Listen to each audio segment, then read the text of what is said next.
when you're coming to the negotiating table, it is never about how much I like you, you know. It is never about what kind of friendship we have. It is always about what value are you bringing to the table. It is always about how best positioned, or in our view, if we front you as a candidate, as a flag bearer, what are your chances of actually delivering a win, you know? And what's the value that you're bringing to the table?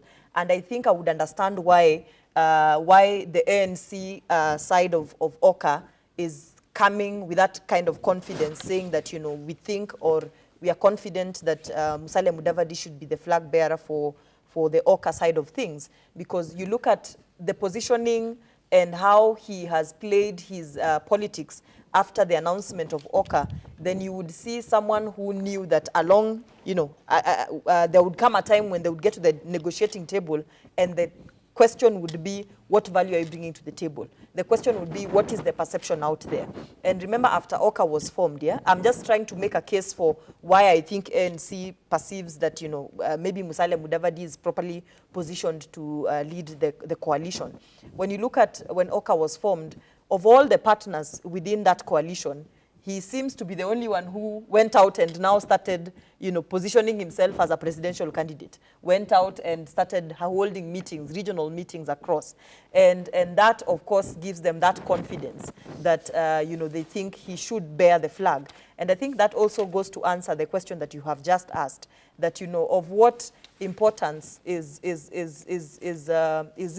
when the president calls together unity of purpose, or rather a unity of decision-making, a united decision that these, you know, candidates who are pushing themselves up for leadership should come up with, you know, basically the question that, why is the president pushing for a united front? The president is pushing for a united front because he knows the kind of opposition, or rather he knows the kind of competition that is set ahead for him. And he seems to have set his eyes very clear from the word go. It is very evident right now that the president is not intent on honoring his promise to leave, you know, to leave his seat, rather, to pass over leadership to his deputy president. And therefore, he has to settle on a candidate for himself.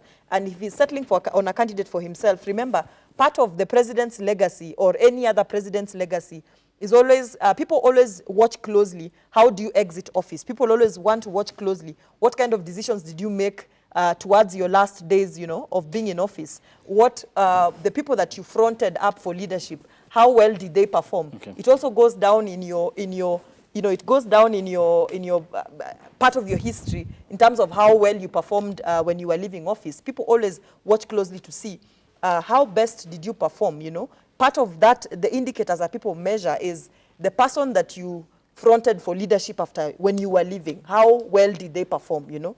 And I think because of the frustrations that the president faced during his second term in terms of trying to deliver his mandate, some of the decisions that he has to really carefully decide is who does he leave, you know, who does he front for leadership after he goes, and how well will this person perform. And for that person to perform well, of course, he needs a lot, as many as possible of the candidates who are offering themselves up for the presidential leadership coming together to back up that candidate, you know, for a win. Okay, then if, say, the deadlock continues as we are at the moment observing amongst members of the One Kenya Alliance, then what magic card will the president put on the table to perhaps address that?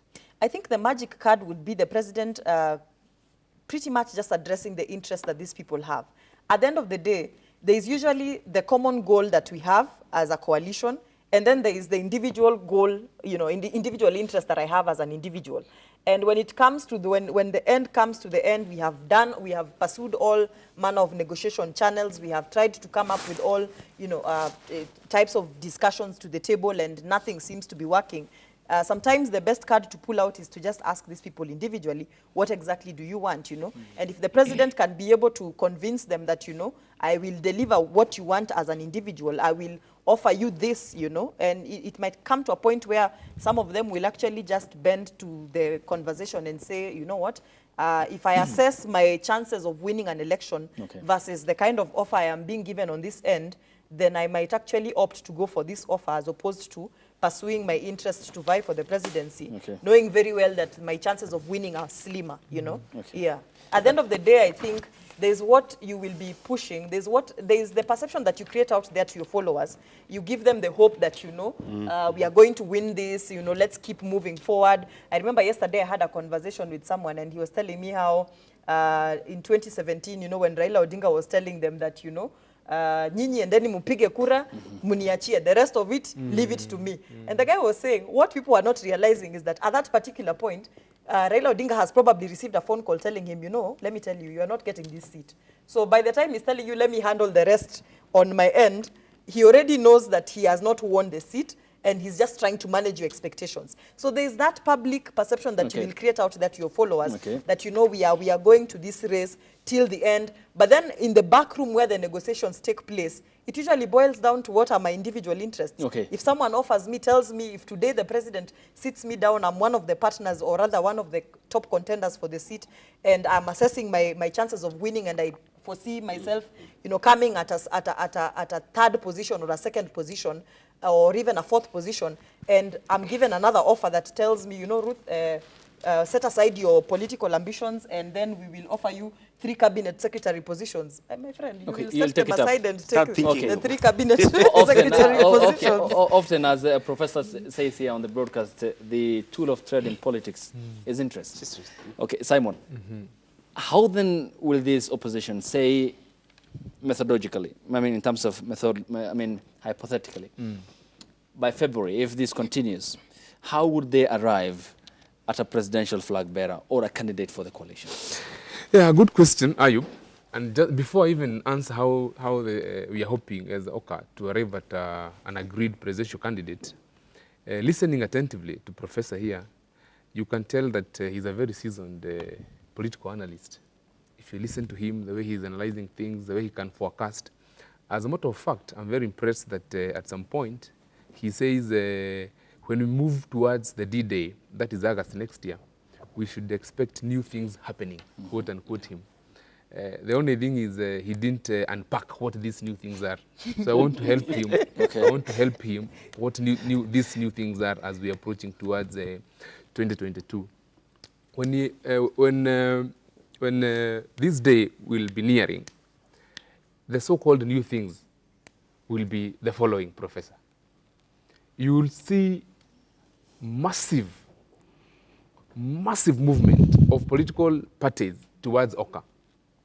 You will see spontaneous endorsement of Musalia Mudavadi by major political players. You will see besides One Kenya Alliance. Besides One Kenya Alliance. I'm trying to unpack for him the so-called new things. You will hear a lot of Musalia Tosha from all over the corners of this country.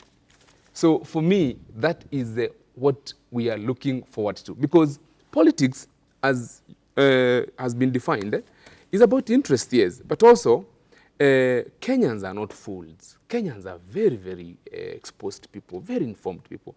And they can distinguish between leadership that they want and leadership that does not even qualify, okay?